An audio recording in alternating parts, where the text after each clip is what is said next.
Cairn Terrier's animal gus a bhí fuarachal agus fiorich. And the helper's doing a great know, job. he's doing a great Puppy job. herder of the year. Where are they? I know. Oh, they're just so gorgeous. Agus ha collach go bhfuil the táise go gách. Oh, my chreich sa hannig hat. Gírach alain shawl a dútan.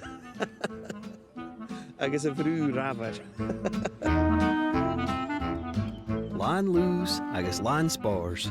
Chail siad na bearí na cáin bhéice seo na bhí a dul thuairst agus a bhí clích. And their teeth are in. Oh, yeah, they've got wee Definitely teeth starting. The fun and games are about to start. Oh, totally. So, how long till they head off to their forever homes? They go away at 8 weeks with their toenails trimmed, microchipped, health checked, and wormed. That's what they go. And then off to take the world on. Oh gosh, yes, absolutely. 100% they will.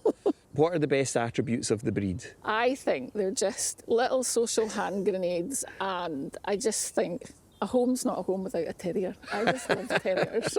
Me too. Chris says every time, no more terriers. And I'm like, you can't have a home without a terrier, can you?